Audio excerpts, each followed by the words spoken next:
క్రీస్తునందు ప్రియమైన Jesus army mission YouTube వీక్షకులందరికీ మన ప్రభువును రక్షకుడినైన యేసుక్రీస్తు నామంలో శుభవందనాలు తెలియజేస్తూ ఉన్నాను.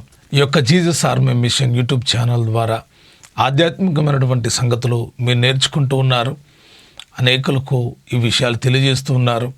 దాన్ని బట్టి నేను ఎంతగానో సంతోషిస్తూ ఉన్నాను. దైవ గ్రంథంలో ఆశ్చర్యకరమైన సంగతులు ఎన్నో రాయబడి ఉన్నాయి. రాయబడిన ప్రతి సంగతి మన జీవితాలకు ఎంత ఉపయోగకరంగా ఉంటుందో మనకు తెలిస్తే చాలా సంతోషదాయకమవుతుంది. ఈ సంవత్సరం యొక్క చివరి దినాల్లో మనం ఉన్నాం. చాలామంది ఈ సంవత్సరం మొదట్లో బైబిల్ చదవడం మొదలుపెట్టుంటారు. కానీ ఇప్పటి వరకు ఏదో కొద్ది వచనాలు చదివి ముగించుంటారు. కొంత కాలక్రమేణంలో సక్రమంగా చదువుతూ చివరి అధ్యాయాలకు వచ్చుంటారు. చివరి పుస్తకాన్ని చదువుతా, ప్రకటన గ్రంథాన్ని చదువుతూ ఉంటారు. ఏది ఏమైనా దేవుడు మనకిచ్చినటువంటి దైవ గ్రంథం చాలా విశేషమైనది. లోకంలో ఎన్నో పుస్తకాలు ఉండగా ఆ పుస్తకాలన్నిటికీ లేనటువంటి గొప్ప ప్రాధాన్యత దైవ గ్రంథానికి ఉంది. ఈ గ్రంథాన్ని చదవడం మూలాన మనకు కలిగే ఆశీర్వాదం ఏంటి, చదవకపోతే కలిగే నష్టం ఏంటి, 3 విషయాలు నేను చెప్పాలనుకుంటున్నాను. ఈ వీడియోలో ఒక విషయాన్ని మీకు తెలియజేస్తాను. ఒకటి, ఈ గ్రంథాన్ని చదివేవాడు. రెండవదిగా వినేవాళ్ళు. మూడవదిగా దాన్ని అనుసరించి గైకునేవాళ్ళు. ఈ 3 విషయాలు కూడా మన జీవితాలకు చాలా ప్రాముఖ్యమైనవి. మనకు ప్రామాణికమైనటువంటి గ్రంథం ఏదైనా ఉంది అంటే అది బైబిల్ మాత్రమే. బైబిల్ గ్రంథం మాత్రమే మనకు ప్రామాణికం. మన విశ్వాసానికి, మన నిరీక్షణకు, మన యొక్క ధైర్యానికి, మన యొక్క ఆలోచనలకు ఒక గొప్ప వెలుగు ఏంటి అంటే దైవ గ్రంథమే. ఈ పరిశుద్ధ గ్రంథమైనటువంటి బైబిల్ 66 పుస్తకాలతో ఉంది. ఈ దైవ గ్రంథాన్ని చదవడం వల్ల మనకు కలిగే ఆశీర్వాదాలు తెలిస్తే తప్పకుండా చదవకుండా మనం ఉండలేం. అయితే చదవడం వల్ల, వినడం వల్ల, గైకొనడం వల్ల కలిగే ఆశీర్వాదాలు ఎన్నో ఉన్నాయి. ఈ దినాన వీడియోలో మనం చదవడం వల్ల కలిగేటువంటి ఆశీర్వాదాలు ఏంటి, అసలు బైబిల్ని ఎందుకు చదవాలి, ఎలా చదవాలి, చదివితే మనకొచ్చే ఆశీర్వాదాలు ఏంటి అనేది తప్పకుండా తెలుసుకోవాలి. దైవ గ్రంథంలో మనం చదివితే 3 భాగాలుగా మనము ఈ గ్రంథాన్ని చూడవచ్చు. ఒకటి ధర్మశాస్త్రము, రెండవది ప్రవక్తల వచనాలు, మూడవది క్రొత్త నిబంధన. ఎందుకంటే ఈ 3 భాగాలు చెప్పారు అంటే ధర్మశాస్త్రము లేని కాలంలో కూడా ప్రజలు జీవించారు.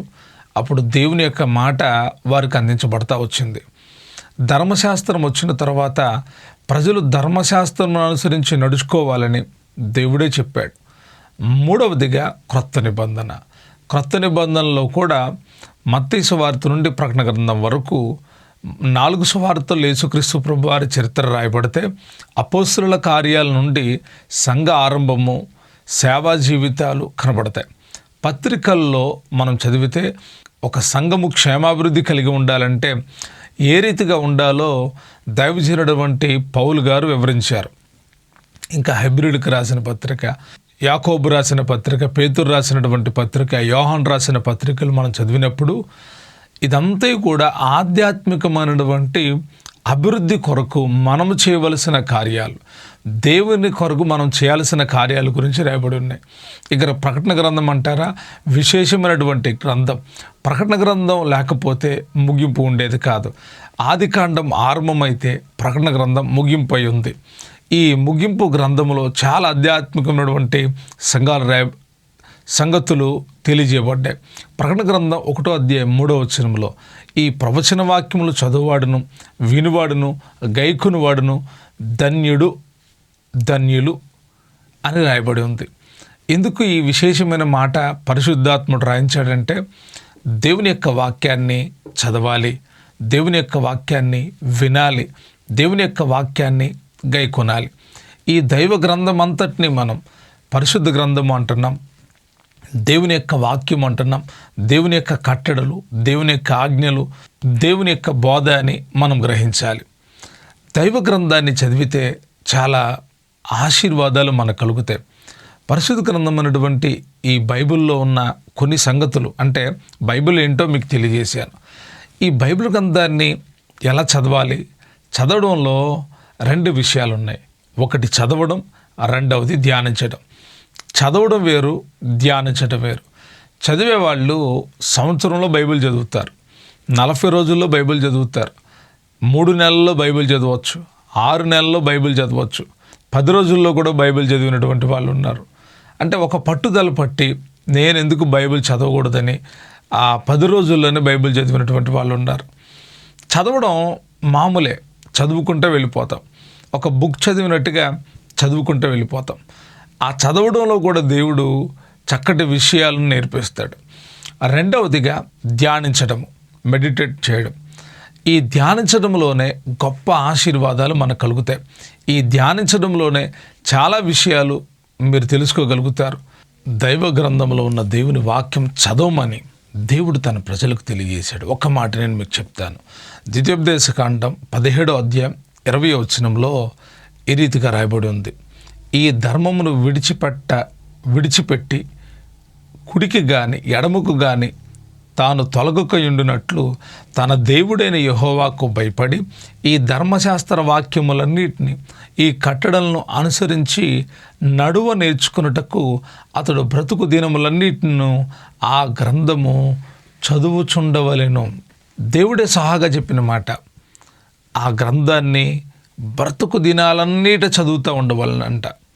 దేవుడు మొట్టమొదట ధర్మశాస్త్రాన్ని దేవుని ప్రజలకు ఇచ్చాడు. ఆ ధర్మశాస్త్ర విషయంలో దేవుడు ఒక కట్టడం నియమించాడు. మీరు బ్రతుకు దినాలన్నిటి ఈ గ్రంథాన్ని చదవాలి. ఎందుకు ఈ గ్రంథాన్ని చదవాలి? నెహెమ్యా గ్రంథం 9వ అధ్యాయం 3వ వచనంలో చదివితే, వారు ఒక జాముసేపు తామున్న చోటనే నిలబడి తమ దేవుడైన యెహోవా ధర్మశాస్త్రమును చదువుచూ వచ్చారు. ఒక జాముసేపు సుమారుగా 3 గంటలు దేవుని వాక్యాన్ని చదువుతూ వచ్చారంట. అంతసేపు ఎందుకు చదవాలి? ఎందుకు దైవ గ్రంథంలో ఉన్న ఈ వాక్య భాగాలు మనం ఎందుకు చదవాలి? చదువురాని వాడికి ఆ విషయాలు తెలియజేస్తే చదువుతాడా? యెషయా గ్రంథం 29వ అధ్యాయం 12వ వచనంలో ఈ విధంగా రాయబడి ఉంది.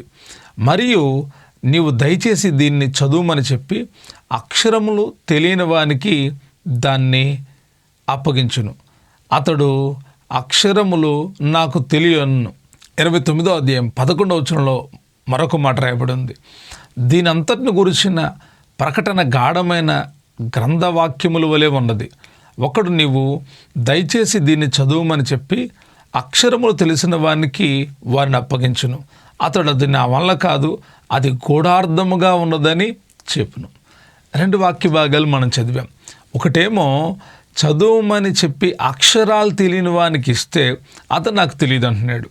రెండవది చదువు వచ్చి అక్షరాలు తెలిసిన వాడికి కూడా ఈ వాక్యాన్ని ఇస్తే అతను అంటున్నాడు అది నా వల్ల కాదు, అది గూఢార్థముగా ఉన్నదని చెబుతాడంట. నిజంగా చదవడం అనేటువంటిది గొప్ప ప్రత్యేకత కలిగినటువంటిది.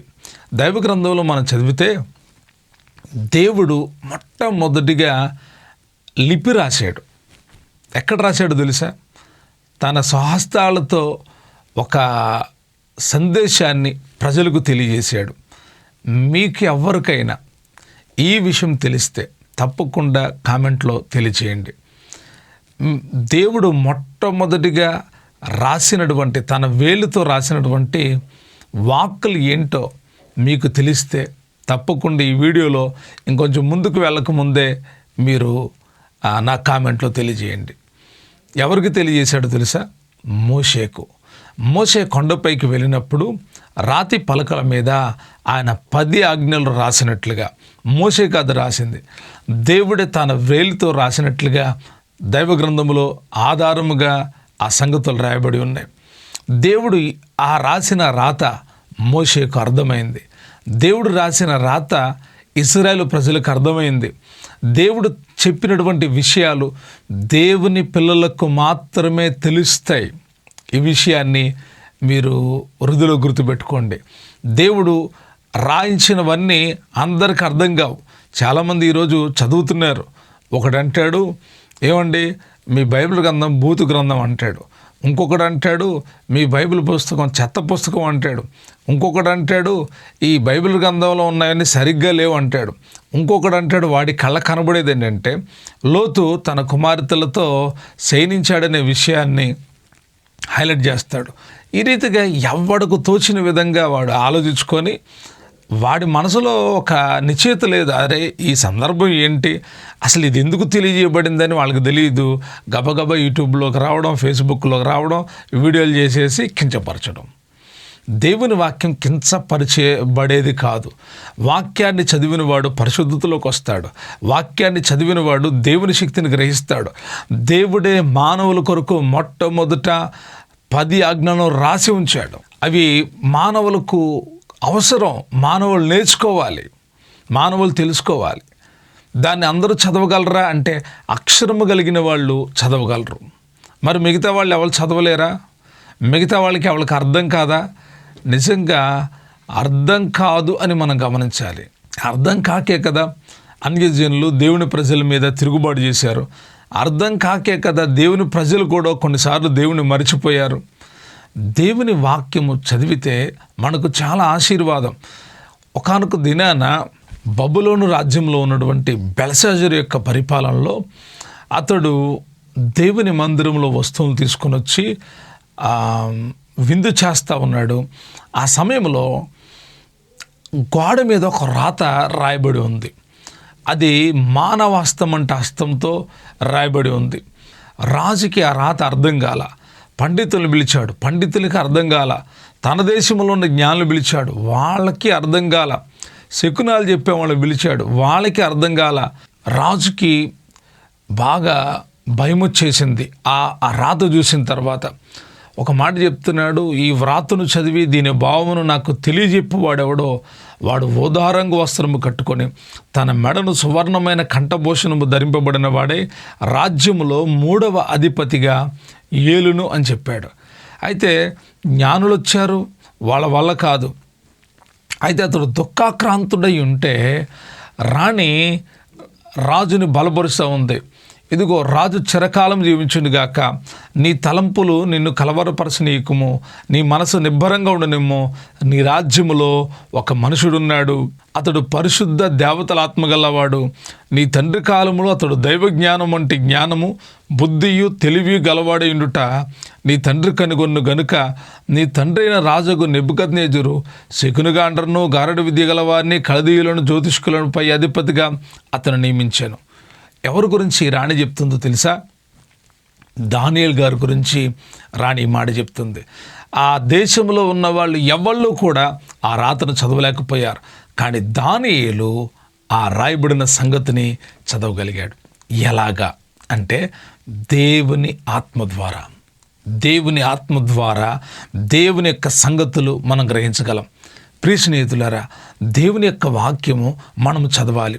చాలాసార్లు నేను చెప్తాను, బ్రదర్ దేవుని వాక్యాన్ని చదవండి, సిస్టర్ దేవుని వాక్యాన్ని చదవండి. ఆ వాక్యము మన జీవితాలను వెలిగిస్తుంది. ఆ వాక్యము మనకు ఆశీర్వాదాలను తీసుకొస్తుంది. ఆ వాక్యములో ఉన్న సంగతులు మనము నేర్చుకోవాలి. మొదట చదివినటువంటి వాక్య భాగాన్ని మనం పరిశీలన చేస్తే ఏమని రాయబడి ఉందో తెలుసా? మీరు ఆ యెహోవా ధర్మశాస్త్ర వాక్యములన్నిటినీ ఈ కట్టడలను అనుసరించి నడువ నేర్చుకొనుటకు, వాక్యానుసారంగా నడవడానికి, ఎలా నడవాలో నేర్చుకోవడానికి బ్రతుకు దినములన్నిట గ్రంథాన్ని చదువుతుండవలను. మోషే చనిపోయిన తర్వాత యెహోషువకి దేవుడు చెప్పిన మాట ఏంటో తెలుసా? ఈ ధర్మశాస్త్రములో ఉన్న వాక్యములన్నీ నీవు చదవాలి, అనుదినం చదవాలి. నీవు బ్రతుకున్నట్లు అనుదినం చదవాలి. దేవుడు నిన్ను హెచ్చించాలన్నా, దేవుడు నిన్ను వర్ధల చేయాలన్నా, దేవుడు నిన్ను అభివృద్ధి పరచాలన్నా రాయబడిన దాన్ని నువ్వు చదవాలి. మరి కొంతమందికి రాత వచ్చు కానీ చదువుతారు, కానీ అర్థం కాదు. ఎలా అర్థమవుతుంది అంటే పరిశుద్ధాత్మ శక్తి ద్వారా మనకు ప్రతి సంగతి అర్థమవుతుంది. పరిశుద్ధాత్ముడు ఒక మంచి టీచర్. అతడు మనకు చాలా విషయాలు మనకు బోధిస్తాడు. మనం గ్రహించడానికి కావలసిన శక్తి మనకు అనుగ్రహిస్తాడు. ప్రకటన గ్రంథంలో మనం చదివితే ఈ ప్రవచన వాక్యాలు చదువువాడు వినువాడు గైకొనువాడు ధన్యుడు అంటాడు. చెవిగలవాడు వినుగాక, ఆత్మ చెప్పుతున్న సంగతులు చెవిగలవాడు వినుగాక అంటాడు. ఇది వినడంలో చదవమన్న సందర్భాలు చాలా ఉన్నాయి. దేవుని యొక్క సముఖములో కొన్ని పేర్లు చదవబడతా ఉన్నాయి. చదువుతున్న దాన్ని గ్రహించలేకపోతున్నాడు నపుంసకుడు. అతడు చదువుతానే ఉన్నాడు. ఫిలిప్ అంటాడు, నువ్వు చదువుతున్న దాన్ని గ్రహిస్తున్నావా? నువ్వు చదువుతుంది ఏదో నీకు తెలుసా? నిజమే. నిజంగా ఏది చదువుతున్నామో, ఏది సత్యమో మనం గ్రహిస్తే ఆ చదివిన దాని వలన మనకు జ్ఞానం కలుగుతుంది. ఆ చదివిన దాని మూలాన మన లోపల వివేచన కలుగుతుంది, ఆలోచనలు కలుగుతాయి. చదవకపోవడం మూలానే చాలాసార్లు మనం బలహీనతలకు లోనవుతున్నాం. మనం గమనించాలి, ఆయన వాక్యాలు చదవాలి. ఇప్పటి వరకు చదవడం అంటే ఏంటో తెలుసుకున్నాం. మరి ఎలా చదవాలి? ఎలా చదవాలి అంటే ప్రార్థనాపూర్వకంగా చదవాలి. దేవుని వాక్యాన్ని చదివేటప్పుడు ఏదో ఒక టెంపరీ బుక్ తీసినట్టుగా, స్కూల్ కాలేజీ బుక్ తీసినట్టుగా చదవకూడదు. లేదా ఏదో చరిత్ర బుక్ తీసినట్టుగా చదవకూడదు. దైవ గ్రంథాన్ని మనము చాలా జాగ్రత్తను వహించి చదవాలి. అప్పుడప్పుడు కొన్ని వీడియో చూసినప్పుడు ఆ వీడియోస్లో దేవుని వాక్యాన్ని, ఆ గ్రంథాన్ని ఒక క్లాత్తో చుట్టి ఒక బాక్సులో పెట్టి మళ్ళా జాగ్రత్తగా దాంట్లోనే భద్రం చేస్తూ ఉన్నారు. అంటే ఆ వాక్యానికి ఎంత వాల్యూ ఇచ్చారు. ఈరోజు వాక్యానికి, బైబిల్కి చాలామంది మొదట్లో ఇచ్చిన ప్రాధాన్యత ఇప్పుడు ఇవ్వట్లేదు. వారు బైబిల్ చినిగిపోయినా పట్టించుకోరు. వారి బైబిల్లో ఈ ఆదివారం వచ్చారా, వాక్యం విన్నారా, బైబిల్ పట్టుకొని వచ్చారా, తీసి చదివారా, మరలా తీసుకెళ్ళి సెల్ఫ్లో పెట్టేస్తారు. మరలా తీసుకెళ్ళి అటక మీద పెడతారు. ఇక మరలా ఎప్పుడు అంటే ఆదివారం, లేకపోతే బుధవారం, లేకపోతే శనివారం. దీనివల్ల మీ ఆధ్యాత్మిక జీవితానికి చాలా నష్టం కలుగుతుంది. మీరు ప్రతిరోజు దేవుని వాక్యాన్ని చదవాలి. చదివే ముందు మోకరించి ప్రార్థన చేసుకొని ఆ బైబిల్ని చేతబట్టుకొని, ప్రభువా, ఈ వాక్యం ద్వారా నాతో మాట్లాడయ్యా, ఈ వాక్యం ద్వారా నన్ను దర్శించయ్యా, ఈ వాక్యంలో నుండి నా చీకటిని తొలగించునైనా అని ప్రార్థించి మీరు ప్రారంభించగలిగితే ప్రభు యొక్క మాటలు మీకు అర్థమవుతాయి. మీరు ఎప్పుడైతే చదవడం మొదలు పెడతారో ఆ వాక్యాలన్నీ మీ హృదయ లోపలికి వెళతాయి. మీరు చదవడం మొదలుపెట్టిన తర్వాత ఎలాగ దాన్ని అర్థం చేసుకోవాలో, దాన్ని ఎలాగ మెడిటేట్ చేయాలో బాగా అర్థమవుతుంది. మరి చదువుతున్నారా? చదవండి. చదివే ముందు ప్రార్థన చేయండి. అయితే చదివేటప్పుడు గ్రహించాల్సిన ఒక 3 విషయాలు నేను మీకు చెప్తాను. 1, ఈ వచనం ఏం చెప్తుంది. 2వది, ఈ వచనం ద్వారా దేవుడు ఏమీ నాకు నేర్పిస్తున్నాడు. 3వది, ఈ వచనాన్ని బట్టి నేను ఏం చేయాలి. ఈ 3 విషయాలు మీ హృదయలో బాగా గుర్తుండాలి. 1, ఈ వచనం ఏం చెప్తుంది. ఒక వచనం చదివారు, ఆదియందు దేవుడు భూమి ఆకాశమును సృజించాను. ఈ వచనం చాలా సింపుల్గా కనపడుతుంది, కానీ ఈ వచనంలో చాలా లోతైనటువంటి విషయం ఉంది. ఆది అంటే ఏంటి, దేవుడు అంటే ఎవళ్ళు, భూమి ఆకాశాలను ఎప్పుడు దేవుడు సృష్టించాడు. ఈ వాక్యం నాకేం నేర్పిస్తుంది? దేవుడు ఎవరో తెలియజేస్తుంది, ఆది ఏంటో తెలియజేస్తుంది, భూమి ఆకాశాలు సృజించబడ్డాయి అని తెలియజేస్తుంది. ఈ వచనంలో నుండి నేను ఏమి నేర్చుకోగలను అంటే, ఈ వచనం ద్వారా దేవుడు ఎవరో నేను తెలుసుకోగలుగుతాను, దేవుడి యొక్క కార్యాలు ఏంటో నేను తెలుసుకోగలుగుతాను. ఈ రీతిగా మీరు దైవ గ్రంథములో ఉన్న ప్రతి వాక్య భాగాన్ని చదువుకుంటా వెళితే ఎన్నో లోతైన విషయాలు మీకు అర్థమవుతాయి. చదవడం వరుసపెట్టి ఒక కథలాగా లేకపోతే ఒక హిస్టరీలాగా చదువుకుంటూ వెళ్ళడం ఒక విషయం. 2వది, ఇందాక నేను చెప్పాను కదా, ధ్యానించడం, మెడిటేట్ చేయడం చాలా లోతైనటువంటి విషయం. దేవుని యొక్క సేవకులు ఎక్కువగా మెడిటేట్ చేస్తారు. ఎందుకంటే లోతైన సత్యాలు, అర్థం కాని విషయాలు పరిశుద్ధాత్మ సహాయం ద్వారా తెలుసుకొని ప్రజలకు తెలియజేయడానికి మీరు చదివేటప్పుడు మొదటిగా ప్రార్థించాలి. 2వదిగా మీ మదిలో ఉండాలి, ఈ వచనం దేని కొరకు రాయబడి ఉంది, ఇది నాకు, ఈ వచనం నాకు ఏం నేర్పిస్తూ ఉంది, ఈ వచనంలో నేను నేర్చుకున్న దాన్ని బట్టి నేను దేవుని కొరకు ఏం చేయాలి అనే విషయాలు తప్పకుండా గ్రహించాలి. 3వదిగా దేవుని వాక్యం చదవడం మూలాన కలిగే ఆశీర్వాదాలు. దేవుని వాక్యం చదివితే ఏమవుతుందో తెలుసా? మీ లోపల ఒక నూతన జీవితం ప్రారంభమవుతుంది. వాక్యానికి ఉన్న శక్తి మామూలు శక్తి కాదు.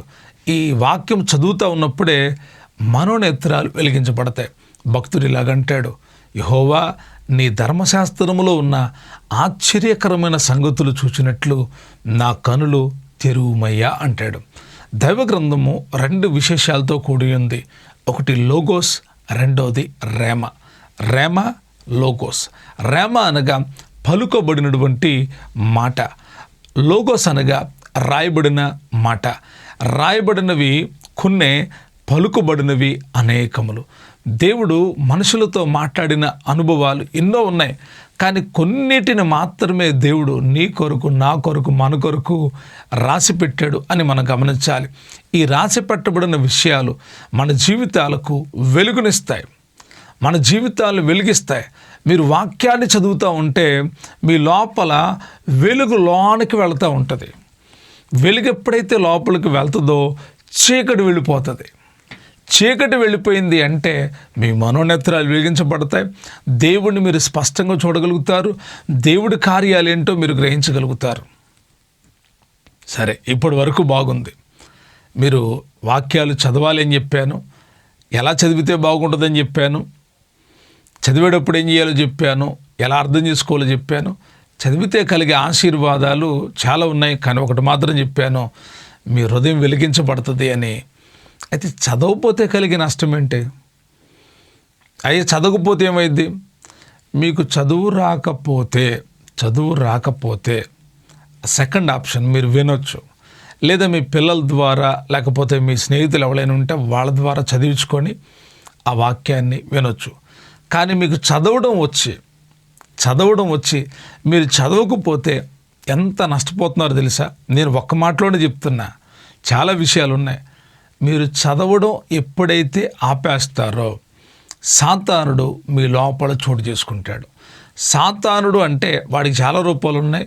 ఒక రూపాన్ని చూపిస్తున్నా, వాడు చీకటోడు.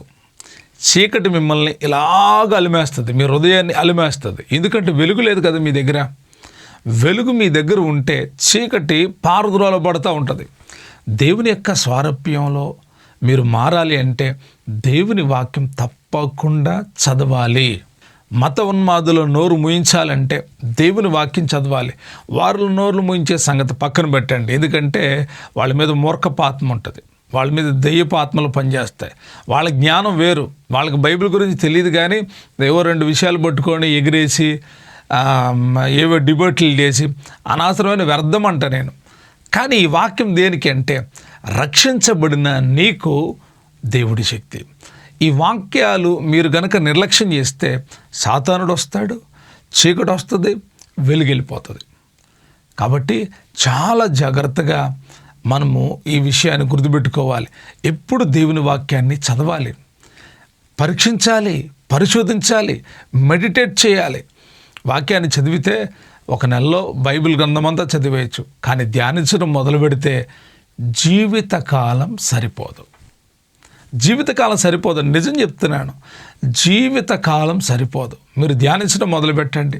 అందుకే కీర్తన గ్రంథం 1వ అధ్యాయంలోనే రాయబడి ఉంటుంది, యెహోవా ధర్మశాస్త్రమునందు ఆనందించుచు దివారాత్రులు దాన్ని ధ్యానించువాడు ధన్యుడు.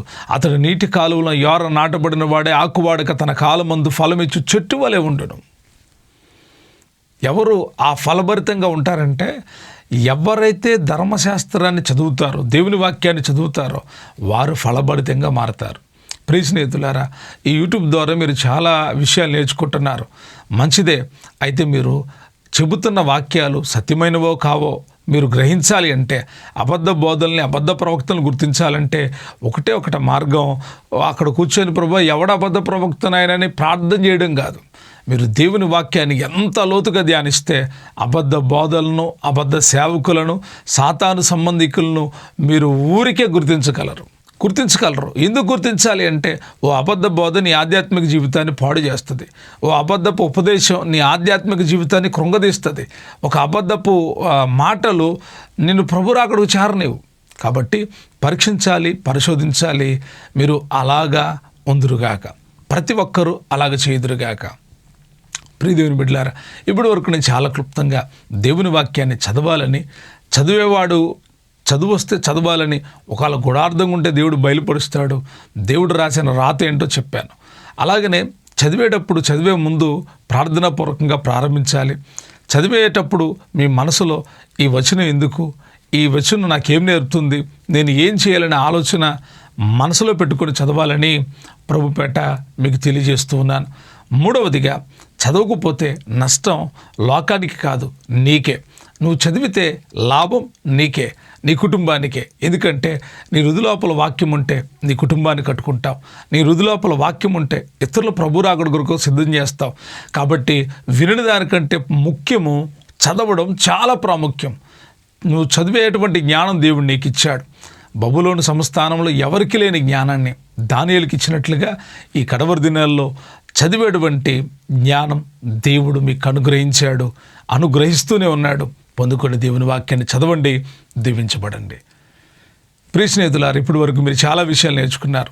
రేపు జనవరి 2026 సంవత్సరం 1వ తేదీ నుండి అనుదిన వాక్య గ్రంథ పరిశీలన. ప్రతిరోజు దేవుని వాక్యములో ఉన్న ఆధ్యాత్మికమైనటువంటి సత్యాలు ఆది కాండము నుండి కూడా ప్రారంభించబడతా ఉన్నాయి. మీరందరూ కూడా ఈ యొక్క ఛానల్ సబ్స్క్రైబ్ చేసుకొని ఈ వాక్యాలు నేర్చుకొని ఆధ్యాత్మికంగా మీరు బలపడి అనేకులను బలపరచాలని కోరుకుంటూ ఉన్నాను. చిన్న ప్రార్థన చేసుకుందామా? కళ్ళు మూసుకోండి. ప్రేమ కలిగిన మా ప్రియ పరలోకపు తండ్రి, నీ పిల్లలైన వాళ్ళందరూ కూడా ఎప్పుడు వెలుగుతూ ఉందురుగాక. నీ వాక్యాన్ని ఇంకా ఎవరు చదవట్లేదో వారందరూ అనుదినము నీ వాక్యాన్ని చదువుదురుగాక. వారు అర్థం చేసుకునే జ్ఞానము నీ ఆత్మ ద్వారా కలుగునుగాక. వాక్యము ద్వారా కలిగే ప్రతి ఆశీర్వాదం ఎవరైతే చదువుతున్నారో, ఎవరైతే వింటున్నారో, ఎవరైతే గైకొంటున్నారో వారికి కలుగు ఆశీర్వాదాలన్నీ నీ బిడ్డలకు అనుగ్రహించండి. ఈరోజు వినిన ఈ సంగతులు ప్రతి ఒక్కరి హృదయలో మంటలాగా మండునుగాక. ఎందుకనగా నీ వాక్యము మండించేటువంటివి కనుక ప్రతి ఒక్క హృదయాలు వెలిగింపగా సాతాను శక్తులు, చీకటి ప్రభావం యేసు నామములో తొలగిపోవునుగాక. వెలుగు కలుగునుగాక, వెలుగు కలుగునుగాక, కృప కలుగునుగాక. తండ్రి, బిడ్డలను ఆశీర్వదిస్తున్నాను. నిండారుగా నీ పరలోకపు దీవెనలతో మీరు నింపండి. వాక్య సందేశంలో నుండి, వాక్యములో నుండి కలిగే ఆశీర్వాదాలు మీ బిడ్డలకు దయచేయండి.